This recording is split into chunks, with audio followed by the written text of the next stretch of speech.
आज ठाणे जिल्ह्यातील राष्ट्रवादी काँग्रेसच्या सर्व जिल्हाध्यक्षांची कल्याण, डोंबिवली, अंबरनाथ, बदलापूर, उल्हासनगर, नवी मुंबई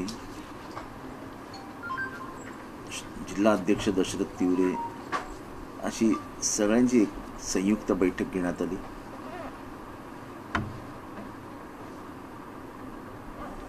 संपूर्ण जिल्ह्याचं राजकीय अवलोकन करण्यात आलं आणि एकमताने महाविकास आघाडी व्हावी अशी सगळ्यांनी इच्छा व्यक्त केली.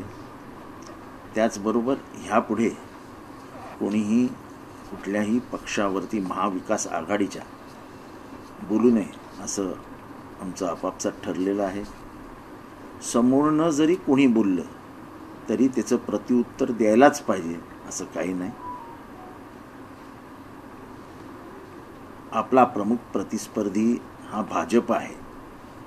भाजप या शहरात, या जिल्ह्यात आणि महाराष्ट्रात वाढू द्यायचा नसेल तर महाविकास आघाडी गरजेची आहे असं सर्वच अध्यक्षांचं मत झालं.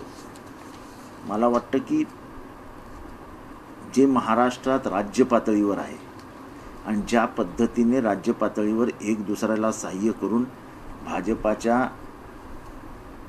प्रवृत्तीविरुद्ध आपण सगळे लढतोय, जसं संजय राऊतांच्या बाजूनी सुप्रिया सुळे उभ्या राहिल्या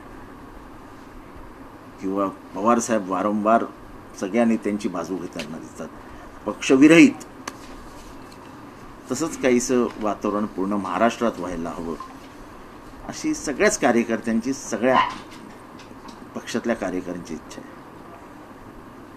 कारण का महानगरपालिकेवर झाल्यावरती येणार लोकसभा झाल्यावर येणार विधानसभा, किंवा कार्यकर्त्यांचं मनोमिलन हे फार गरजेचं आहे. त्यामुळे एकमताने सगळ्यांनी मत व्यक्त केले की महाविकास आघाडी व्हायला हवी.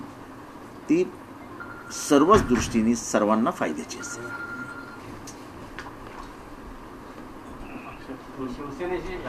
चर्चा करणार आहात असं आहे की आम्ही आज सगळ्यांनी भेट घेतली आहे, एकमेकांना आपली मतं सांगितलेली आहेत.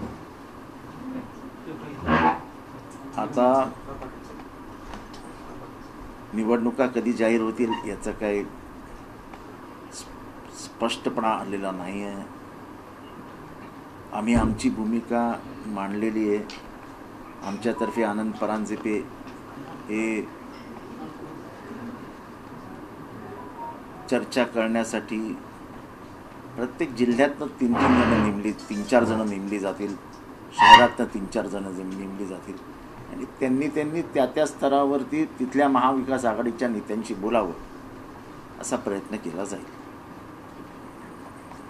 गेले 2-3 दिवस ज्या मुलाखती माननीय एकनाथ शिंदे साहेबांच्या ऐकल्या त्याच्यामध्ये त्यांनी पॉझिटिव्ह सकारात्मक भूमिका घेतल्याचं दिसलं आणि त्यामुळेच आम्हीच एकमताने निर्णय घेतला की आपण दोघं तिघं जे काय आहोत ते एकत्र राहिलो तर भाजपला पराभूत करणं हे खूप सोपं होईल. सर, जशी तुम्ही भूमिका घेतली की सर्व जिल्हाध्यक्ष राज्यातला कुठलाच नेता किंवा राज्यातले स्थानिक पातळीवरचा कुठलाही नेता महाविकास आघाडी व्हावी असं सांगत नाही. काँग्रेस एकला चळवळीच्या भूमिकेत आहे आणि शिवसेनेकडून अजूनही स्पष्ट झालेली नाही भूमिका. असं आहे की आपण आपले मत व्यक्त केलं, इतरांनी काय मत व्यक्त करावं हे मी कशाला बोलू. तुम्हीच आग्रही दिसताय महाविकास आघाडीसाठी. आग्रही नाही मी लोकभावना सांगतो. जर तुमचा वैचारिक शत्रू तुम्ही ठरवला आहे तर त्याला जिवंत राहू द्यायचा नसेल, तो काय वैरी नाही आहे, तर तुम्हाला काय करायला पाहिजे हे मी सांगतोय. जशी तुम्ही भूमिका घेतली की तुमच्या जिल्हाध्यक्षांनी सगळ्यांशी बोलून आघाडीबाबतची जी भूमिका घेतली तशी भूमिका म्हणजे शिंदे साहेबांनी पॉझिटिव्ह भूमिका घेतली, पण त्यांचे जे पदाधिकारी आहेत ते सातत्याने राष्ट्रवादीच्या विरुद्ध बोललं जात आहे आणि आघाडी न होण्यासाठी त्याचे प्रयत्न सुरू आहेत. तर इतरांना त्या लोकांना तुम्ही काय सल्ला द्या? मी त्यांचा नेता नाही, त्यांना सल्ला द्या. त्यांना जो काही सल्ला द्यायचा आहे तो शिंदेसाहेब देतील. आणि एकदा नेत्यांनी व्यक्त केल्यावरती, मत व्यक्त केल्यावरती खालच्यांनी बोलू नये असा साधारण एक संकेत असतो. आज मी इथे स्पष्टपणाने सगळ्यांना सांगितलेलं आहे की कोणीही आघाडीविषयी एक शब्दही काढणार नाही, कुठल्याही पक्षावरती टीका करणार नाही आणि वातावरण निवडण्यासाठी जे जे प्रयत्न करावे लागतील ते करू आणि एकत्र जाण्याचा आमचा निर्णय झालेला आहे. आवडसाहेब, जिथे महाविकास आघाडीतले घटक पक्ष पूर्ण सत्तेत आहेत अशा ठिकाणी इतर पक्षांचा किंवा इतर दोन पक्षांची गरज नसल्याची भावना व्यक्त होतीये, तर मग हे कसं जुळवून घेणार किंवा मग यांना कसं सोबत घेऊन चालणार? हे बघा, कोएलिशनमध्ये हे सगळं असतंच. कोएलिशनमध्ये हे सगळं करत असताना एक दुसऱ्याला सावरल्याशिवाय, तुम्ही एक वाक्यता आणल्याशिवाय तुम्ही उभेच राहू शकत नाही. 105ची संख्या असलेल्या BJPला 56 आणि 54 आणि 44 असलेल्या काँग्रेसनी सत्तेतनं बाहेर ठेवलं. हा गणिती भाग आहे आणि त्याचा विचार करूनच काम केलं पाहिजे. मतविभागणी कशी होणार आहे, उद्या 100-200 मतांचा देखील प्रचंड प्रसार होऊ शकतो महापालिकेत. एखादा माणूस 200 मतं घेऊन समोरचा 100 मतांनी पडू शकतो, तर ती 200 मतंही महत्त्वाची ठरतात. आणि महानगरपालिका नगरपालिकेच्या निवडणुकीमध्ये 50-100 50-100 मतं ही त्या महानगरपालिकेचं चित्र बदलवणारी ठरू शकतात. त्यामुळे हे होऊ नये अशी आमची प्रामाणिक इच्छा आहे आणि सगळे जिल्हाध्यक्ष उपस्थित आहेत. प्रारूप आराखड्यावरती नाराजगी आहे. ठाण्यामध्ये देखील, नवी मुंबईमध्ये देखील कसं असणार आहे चित्र आणि काही जणांनी कोर्टात देखील दाद मागितली आहे आणि तक्रारी देखील आहे. असं आहे, तर तक्रारी दाखल झालेल्या आहेत प्रारूपवरती. इलेक्शन कमिशनने जो मॅप जाहीर केला आहे त्याच्यावरती लोकांनी तक्रारी दाखल केल्या आहेत. आता it's up to election commission to decide काय करायचं आहे. सर, याच्या आधी जितके वाद झाले, जितके वेगवेगळे आम्ही अंक पाहिले, ते सगळे आता विसरणं आणि याच्या पुढे नवीन अध्याय सुरू होणार महाविकास आघाडीचा. मला वाटतं आपल्याला आत्ताची 2019ची निवडणूक आठवत असेल तर त्याच्यामध्ये टीका झाली नाही असं काही चित्र नव्हतं. पण निवडून आल्यावरती आम्ही V162 हा जो प्रकार झाला हॉटेलमध्ये ग्रँड GW मॅरियटमधून, त्याचा करता करविता मी होतो. तेव्हा मतभेदही असतात, कोएलिशनमध्ये मतभेद नसतात अशातला काही भाग नाही. पण ते बाजूला करून एक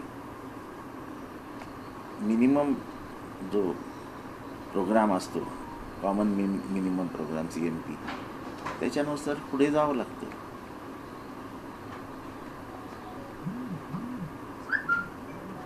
हे फक्त शिवसेनेच्या बरोबरचं झालेलं आहे. पण शिवसेना जरी तयार झाली, महाविकास आघाडीमध्ये काँग्रेस जो पक्ष आहे काँग्रेसची आजही भूमिका अस्पष्टच आहे. तर काँग्रेस जर नाही आली तर शिवसेना आणि राष्ट्रवादी हे बघा, मी कोण येत आहे कोण येत नाही हे बोलायला मी त्यांचा काही प्रवक्ता नाही. मी माझ्या पक्षाच्या वतीने ठाणे जिल्ह्यात माझ्या कार्यकर्त्यांनी काय मत व्यक्त केलं आहे हे तुम्हाला सांगतो. काँग्रेसची भूमिका काय आहे ती काँग्रेसचे नेते ठरवतील. महापालिका स्तरावरती काय बोलणं सुरू झालंय का महापालिका स्तरावरती निवडणुका लढण्यासाठी काय इतर पक्षांची महाविकास आघाडी?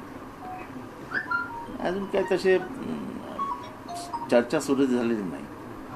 पण ही चर्चा सुरू करावी लागेल आज ना उद्या, आणि म्हणून पहिलं पाऊल आपणच टाकावं या विचाराने आम्ही पहिला आमच्या कार्यकर्त्यांचा काय विचार आहे तो स्पष्टपणाने जनतेसमोर आणला आहे. सर, रेशो काय ठरलेलं आहे का? अरे अजून चर्चाच नाही तर रेशिओ कुठनं ठरवणार? प्लॅनिंग काय? आता चर्चेला बसल्यानंतर प्लॅनिंग ठरतं ना. चर्चेशिवाय प्लॅनिंग कसं होऊ शकेल? सर, शिवजयंती आहे आज आणि संजय राऊतांनी सांगितलं की दिल्लीने नेहमीच महाराष्ट्राला झोपवण्याचं काम केलेलं आहे. कोण म्हणाले? संजय राऊत तर नेहमीच महाराष्ट्राला कुठं अन्यायकारक अशी भूमिका आणि ही तर गोष्ट खरी आहे की महाराष्ट्रावरती दिल्लीने सतत अन्याय करण्याचा प्रयत्न केला. पण हेही तेवढंच खरं आहे की सह्याद्री हिमालयापुढे कधीच झुकला नाही. आणि इतिहास बोलका आहे की जेव्हा जेव्हा सह्याद्री अडचणीत आला तेव्हा सर्वाधिक मदत छातीचा पोट करत सह्याद्रीनीच हिमालयाला मदत केली आहे. साहेब, काल लाखो झोपडपट्टी वासियांचा मुद्दा तुम्ही उचलून घेतला. कशा प्रकारची रिएक्शन मिळाली रेल्वे मंत्र्यांकडून आणि रेल्वे राज्यमंत्री? मला वाटतं की ते पॉझिटिव्ह आहेत. वैष्णव आणि दानवे दोघेही पॉझिटिव्ह आहेत. विकास व्हायला हवा ह्याच्यात कोणाचंही दुमत नाही. 5व्या 6व्या ट्रॅकमुळे ठाणे जिल्ह्यातील सगळ्याच नागरिकांना त्याचा फायदा होणार. पण हा विकास साधत असताना तुम्ही गोरगरिबांच्या घरावरती वरवंटा फिरवू शकत नाही. आणि मी मेलो तरी चालेल, मी असं होऊच देणार नाही. आपण बघितलंय की जेव्हा उच्च न्यायालयाची ऑर्डर होती कळव्यातल्या झोपड्या पाडण्यासंबंधी, तेव्हा 25,000 लोक घेऊन मी स्वतः ट्रॅकवर उभा होतो. असं आहे की गोरगरिबांसाठी जेवढं पोट महत्त्वाचं आहे तेवढं दुसरं काहीच नाही. आता तुम्ही त्यांना घरं देणार वडाळ्याला, तुम्ही त्यांना घर देणार भायंदर पाडायला, ते बिचारे सगळं कुटुंब हे तिथल्या स्थानिक उद्योगाशी संबंधित असतं. तिथल्या आमच्या बहिणी भांडी घासण्याचं काम करतात, शिवणकामाचं काम करतात, भाजी विक्रेत्याचं काम करतात. त्या दुसऱ्या जागेवर जाऊन त्यांना काय काम मिळणार आहे? शेवटी प्रश्न हा घर आणि पोट या दोघांचाही आहे. तुम्ही घर दिलं, पोटाचं काय, शाळेचं काय, शिक्षणाचं काय, हे बोलणं फार सोपं आहे. पण रेल्वेच्याकडे एवढ्या जमिनी आहेत, कळव्यात आहेत, बांद्र्याला आहेत, कुर्ल्यात आहेत. सुप्रीम कोर्टाने जो आदेश दिलेला आहे त्याच्यामध्ये सुप्रीम कोर्टाने म्हणजे जो सुरत जळगाव ह्याच्यामुळे आला, म्हणजे प्रकल्पामुळे आला, त्याच्यात कोर्टाने स्पष्टपणाने म्हटलेलं आहे की राज्य सरकारची झोपडपट्टी पुनर्वसन योजना असेल तर ती केंद्र सरकारने त्याच्यात सहभागी व्हावं आणि रेल्वेच्या जागेवर असलेल्या झोपडपट्टीवासियांना न्याय द्यावा. आता उल्हासनगरलाही तोच आहे, कल्याणलाही तोच प्रकार आहे, बांद्र्यालाही तोच प्रकार आहे, विक्रोळीलाही तोच प्रकार आहे. लाखो लोकांना बेघर करणं ह्याच्यासाठी फक्त जनरल डायरला यावं लागेल. आणि जनरल डायर आला काय किंवा कर्जन आला काय, एकही झोपडपट्टी पाडू देणार नाही. मी त्यांना कालही सांगितलं तुम्हाला गोळ्या चालवायला लागतात. आणि महाराष्ट्र रक्तबंबाळ झाला तरी चालेल, पण गरिबांसाठी महाराष्ट्र लढणार. आवडसं धोरणात्मक निर्णय घ्यावा लागले तर राज्य सरकार आणि केंद्र सरकार या दोघांमध्ये समन्वय गाठावा लागेल. ह्या झोपडपट्टीवर मी कालच सांगितलं की त्यांना की मी नेहमीच सांगतो, जसं मी आघाडीच्या बाबतीत बोललो की माझा हात पुढे आहे, तसं काल मी त्यांनाही बोलताना सांगितलं मी गरिबांच्या वतीने आलेलो आहे, माझा हात पुढे आहे, मी गृहनिर्माण मंत्री आहे, तुम्ही सांगा SRA साठी कधी बसायचं, मी आज बसायला तयार. पण काल ते जे बोलत होते त्याच्या ह्याच्यानुसार ते वाटत होतं की ते सगळी जबाबदारी राज्य शासनावर ढकलत होते. असं त्यांनी राज्य सरकारवर ढकलावी ना, आम्ही सगळी जबाबदारी पार पाडू, त्यांनी फक्त जागा द्यावी. त्यांनी परत बघू पण नाही आमच्याकडे, आम्ही सगळा प्रॉब्लेम सॉल्व्ह करून देऊ टाकू. तर आघाडी संदर्भात तुम्ही आणि कार्यकर्त्यांनी आता भावना व्यक्त केली, तर तुमच्यातर्फे तुम्ही शिवसेना किंवा काँग्रेसला आघाडीला चर्चेसाठी निमंत्रण देणार आहात असं काय ठरले का? आता ही चर्चा पहिल्यांदा वरिष्ठ पातळीवर सुरू होईल,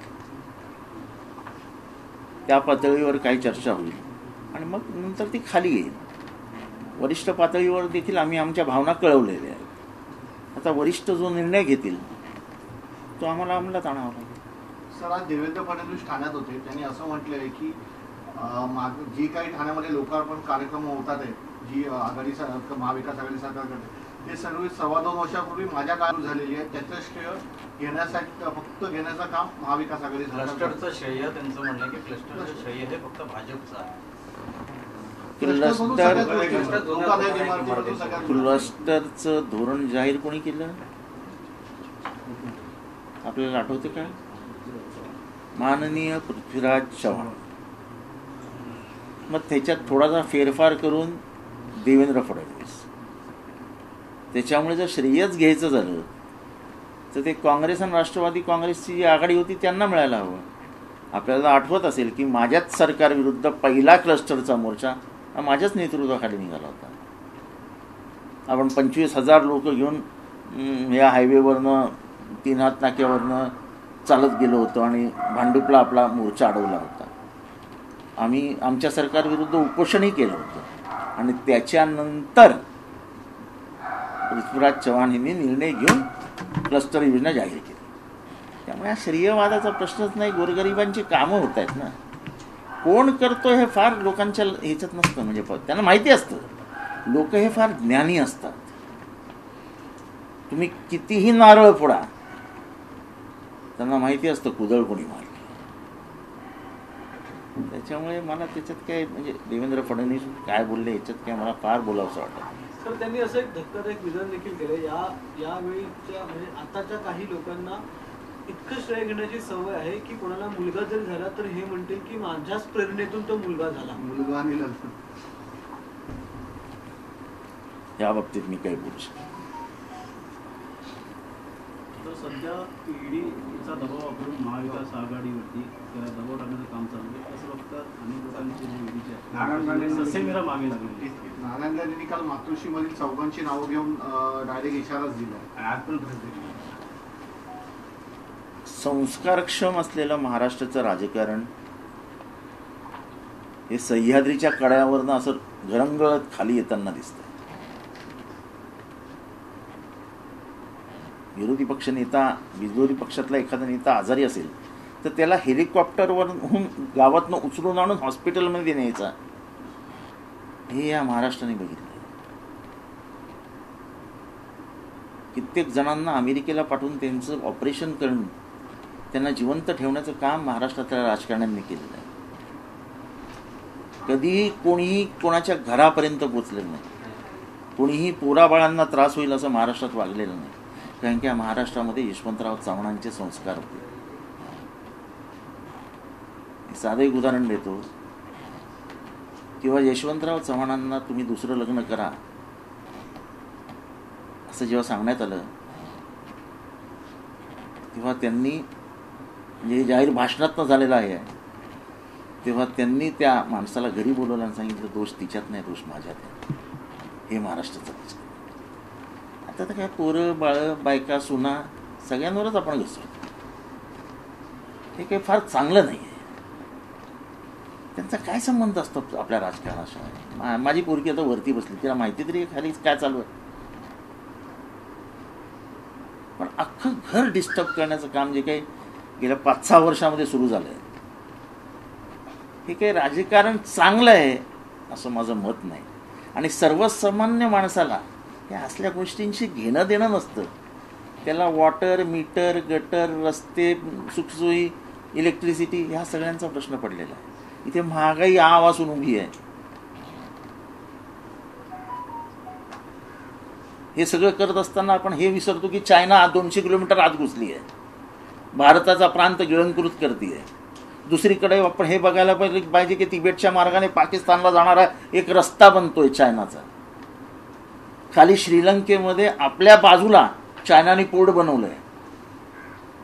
म्हणजे असा भारत जर जो कन्याकुमारी आहे त्याच्या इथे बरोबर समोर चायनाचं पोर्ट आहे. ह्या सगळ्या गोष्टी आपण कधीच लक्ष देत नाही. आपण हे असे भावनिक खेळ खेळत असतो. देश टिकला पाहिजे ना. इटलीमधल्या चर्चमधनं म्हणजे जे प्रमुख चर्च आहे व्हॅटिकन तिथनं जे 25 डिसेंबरला सॅन्टाक्लॉज जाळून ख्रिश्चनांना घाबरवण्याचा जो प्रकार झाला तिथनं नाराजी व्यक्त झाली. या गोष्टी सहसा या चांगल्या नाही आहेत. हा जो काय धर्मसंघर्ष जात संघर्ष सुरू केला आहे हा चांगला नाही आहे. त्यामुळे ह्या गोष्टी देशाला पुढे घेऊन जातील असं मला वाटत नाही. आपण इतकं एकमेकांचा द्वेष करायला लागलो आहोत की त्याच्यातलं काय मिळतं हेच मला समजत नाही. हिजाबचा पण समोर आलं की निवडणूक आलं की हिजाबचा पण समर्थन असं की त्याच लोकांनी स्कर्ट आणि जीन्स घातलेल्या हिंदू पोरींना हुबळीमध्ये रस्त्यावर धरून मारलं होतं. प्रमोद मुतालिक त्याचं नाव. आणि म्हणून मी कायम बोलतोय की पोरींनी काय घालावं. तुम्ही सांगता हिजाब घालू नका, तुम्ही सांगता स्कर्ट घालू नका, तुम्ही सांगता जीन्स घालू नका, टी शर्ट घालू नका. मग घालायचं काय पोरींनी एकदा ठरवून घ्या. नाही तर तुमच्याकडे मिनिस्टर ऑफ ड्रेस डिझायनिंग हे केंद्र सरकारने नेमावं. म्हणजे 1 मार्चपासून ते पोरींनी हा ड्रेस घातला पाहिजे असे संकेत मिळतील. त्याप्रमाणे बिचारा आमच्या पोरी वागतील. म्हणजे पुरुष प्रधान संस्कृतीचा किती मोठा पगडा या देशावर यायला लागलाय याचा विचार करा. की ज्योतिबा फुलेंच्या बायकोनी सावित्रीबाईंनी आणि फातिमा बीनी ह्या शिक्षणाचा दरवाजा उघडला. हा फक्त काही ज्या समाजाचे होते माळी समाजासाठी नाही उघडला, तर ह्या देशातल्या समस्त महिला प्रगतिशील व्हाव्यात, शिकाव्यात आणि मोठ्या व्हाव्यात याच्यासाठी केलाय. त्याच्यामध्ये ब्राह्मण होते, त्याच्यामध्ये मराठा होते, त्याच्यामध्ये दलित होते, सगळे क्षुद्र अतिक्षुद्र सगळ्यांसाठी दरवाजे उघडले आणि त्यातनं प्रगती झाली. देशामध्ये असंख्य मुली डॉक्टर आहेत, असंख्य मुली इंजिनियर आहेत, काही मुली आपल्यातल्याच मुली नासामध्ये काम करतायत. महिलांनी शिकू नये ही जी म्हणजे घाणेरडी आपली संस्कृती होती ज्योतिबा फुलेंनी शाळा उघडण्याच्या आधी, ती संस्कृती परत आणण्याचा विचार आहे की काय हे कळत नाही. म्हणजे हे अब तो हिजाब है बाकी किताब है अशा घोषणा दिल्या जातात. म्हणजे तुम्हाला पोरींच्या हातातलं पुस्तकं ओढून घ्यायची आहेत आणि परत एकदा चूल आणि मूल ह्याच्याकडे महिलांना नेऊन ठेवायचं आहे. हाच तर तुमचा मेन प्लॅन आहे. महिलांना बरोबरीची वागणूक देण्यात यावी. हे जे शरद पवारांनी 1993 साली मंडळ आयोगाचा स्वीकार करून जे राजकारणातही मैदान मोकळं करून दिलं महिलांना, तिथनं सगळीकडनंच बाद करण्याचा तुमचा प्लॅन सुरू झाला. हिजाबच्या मुद्द्यावर 2 समाजातील तरुण वर्ग एकमेकांसमोर आलेला. म्हणजे ह्या याच्यातून येणाऱ्या पिढीमध्येच द्वेष निर्माण करण्याचे हे प्रयत्न आहेत का असं वाटतंय का? असं आहे की कार्ल मार्क्सनी मस्त म्हटलंय की धर्म ही आफूची गोळी एकदा देऊन टाका. काय तर लोकांना माहिती असतं काय एक्सपोजर आहे. मी आता एका पोरीचा बाप आहे, माझी पोरगी काय घालते काय नाही ह्याच्यावर नियंत्रण ठेवण्याचा काय माझा अधिकार नाही. आता तिला जे आवडतं ते तिने घालावं. पण ह्यातनं जो संघर्ष उभा राहील तो या देशासाठी चांगला आहे. तुम्ही फक्त उत्तर प्रदेशच्या निवडणुकीमध्ये धर्मद्वेष वाढावा ह्यासाठी जे करतात हे तुम्हाला लांबपर्यंत घेऊन जाणार नाही. ते खूप शॉर्ट टर्म बघतात आणि याचे लॉंग टर्म इफेक्ट्स काय आहेत हे कोणीच